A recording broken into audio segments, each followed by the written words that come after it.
მაღალი ალბათობით აღიარებითი ჩვენების გარდა ილია ღუდუშაურისგან გამოძიება მიიღო სხვა პირების მამხილებელი ჩვენებაც.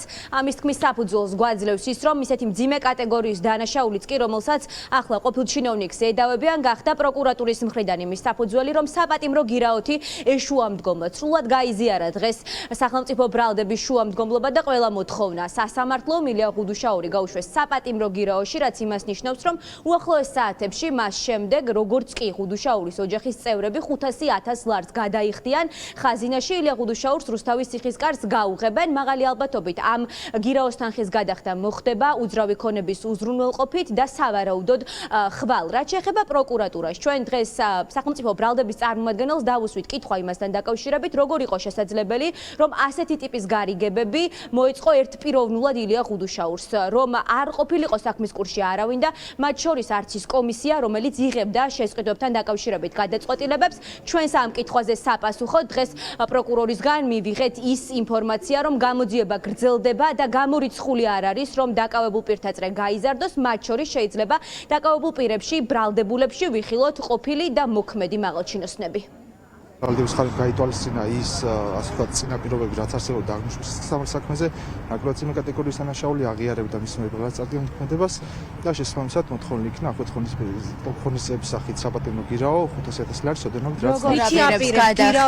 როგორც ჩვენ ცნობილი, როგორც სავარაუდოდ ეს იქნება უძრავი ქონების უზრუნველყოფა. რომ საქმეში მოიპოვება კონკრეტული მასალები, რითაც დასტურდება პირადი ნაცნობობა ილია ღუდუშაურსა და GT გრუპის ხელმძღვანელ პირებს შორის. შესაბამისად ეს გახლავთ კონკრეტული ესე ვთქვათ გამოძიების ინტერესებიდან გამომდინარე დღეს ვერ მოგახსენებთ ამაზე პასუხს, მაგრამ რა თქმა უნდა ყველა კითხვას რომელიც აქვს გააჩნია საზოგადოებას სრულყოფილად მოხდება შესაბამისი საკითხების შესწავლა. ბრალდებული სტატუსი აქვს მხოლოდ ილია ღუდუშაურს დღეს მდგომარეობით, მაგრამ ეს არ ნიშნავს რომ არ გაფართოვდება ბრალდებულ პირთა წრე გამომდინარე იქიდან რომ ესე ვთქვათ სხვადასხვა მიმართულებით მიმდინარეობს გამოძიება, მათ შორის როგორც გამგიმარტეთ ითანამშრომლა გამოძიებასთან ბრალდებულმა შესაბამისად რა თქმა უნდა შესაძლებელია გაფართოვდეს ბრალდებულ პირთა წრე. ის პიროვნულად იღებდა გადაწყვეტილებებს ილია ღუდუშაური. ამ შემთხვევაში წარმოდგენილი მტკიცებულებებით დგინდება, რომ მისი პირადი ნაცნობობიდან გამომდინარე მიღებული იქნა გადაწყვეტილება, მინიჭებული იქნა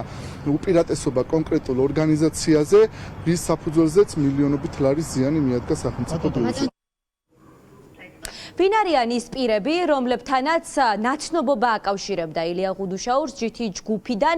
ეს არის კითხვა, რომელზეც დღეს პროკურორისგან პასუხი ვერ მივიღეთ. თუმცა ბრალის დადგენილებაში სწორედ ეს წერია, რომ ილია ღუდუშაურს სწორედ აღნიშნული мотиваცია ჰქონდა. გამოძიებამ ახლა უნდა დაადგინოს, მოიპარეს თუ არა აღნიშნული ფული, რომელიც იყო ჩადებული სწორედ სასტრაფოების შესასყიდად და ეს 2 მილიონი, რომელიც იზარა სახელმწიფომ რეალურად სად წავიდა. ჩვენი მაყურებლისთვის ცნობილია, რომ იმ მანქანების ნაწილი, რომელიც GT ჯგუფმა ჩამოიყვანა სპეციალურად ჯანდაცვის სამინისტროსთვის, სწორედ აი ამ მოგებული ტენდერის შემდეგ ჯანდაცვის სამინისტრომ არ ჩაიბარა და ამასთან დაკავშირებით დღემდე საქალაქო სასამართლოში სამოქალაქო დავა მიმდინარეობს GT ჯგუფსა და ჯანდაცვის სამინისტროს შორის. დღეს სწორედ GT ჯგუფის იურიდიული დეპარტამენტის ხელმძღვანელი იყო პირი, რომელმაც ჩვენს კითხვებს უპასუხა, თქვა, რომ წარსულში არც ერთ ტენდერთან დაკავშირებით, რომელშიც GT ჯგუფმა გაიმარჯვა, კითხვები გამოძიებას არ გასჩენია და ეს კითხვა კი ჩვენ გაგვიჩნდა იქიდან გამომდინარე, რომ GT ჯგუფი არის ერთ-ერთი ის კომპანია, რომელიც არაერთ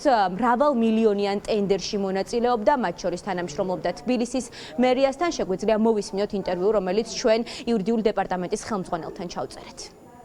პირველი ტენდერი გამოცხადებული იყო მხოლოდ 70 ერთეულ ცალხიდიან სატრანსპორტო საშუალებაზე, ხოლო მეორე ტენდერის გამოცხადების შემდეგ იქ უკვე დამატებული იყო რაოდენობები სატრანსპორტო საშუალებების, კერძოდ 70 ერთეულის მაგალითად გამოცხადებული იყო 120 ერთეულზე და იყო როგორც ცალხიდიანი, ასევე მაღალი გამავლობის სასწრაფო სამედიცინო დახმარების სატრანსპორტო საშუალებების შესყიდვის მოთხოვნა და ასევე რეანიმობილების შესყიდვის მოთხოვნა. შესაბამისად ვინაიდან დაემატა ამ ტიპის სატრანსპორტო საშუალებები, მოხდა ტექნიკური დოკუმენტაციების დაზუსტებაც. სატენდერო დოკუმენტაცია წინასწარვე იყო ატვირთული სახელმწიფო შესყიდვების ერთიან ელექტრონულ სისტემაში. ნებისმიერი პრეტენდენტი იყო გამჭვირვალე, არც ერთ შესყიდვაში, არც ერთ ორგანოს არასოდეს კითხვის ნიშნები ჩვენს მიმართ არ გასჩენია. ყველა შესყიდვა ჩატარებული იყო გამჭვირვალედ და ჩვენ მონაწილეობას ვღებულობდით არსებული სატენდერო დოკუმენტაციის და პირობების და სახელმწიფო შესყიდვების მარეგულირებელი კანონმდებლობის მოთხოვნების სრული დაცვა. 55 დღიანი ვადა ითხოვა პროკურატურამ შემდგომი სასამართლოს ხდომისთვის. წინა სასამართლოს ხდომა სწორედ თითქმის 2 თვიანი შუალედის შემდეგ ჩაინიშნება. ამ პროცესზე უკვე გირაოთი თავისუფლებაზე მყოფი ილია ღუდუშაური ფიზიკურად თვითონ უნდა მოვიდეს და შესაძლოა რომ ჩვენც მოგვეცეს უკვე შესაძლებლობა მასთან კითხვების დასმის. დღეს განსასჯელის სკამიდან ღუდუშაურს არაფერი უთქვამს, თუმცა რაც მთავარია, მას უკვე გამოძიებისთვის ჩვენება მიცემული აქვს. ეს ჩვენება არის აღიარებითი და სავარაუდოდ მამხილებელიც.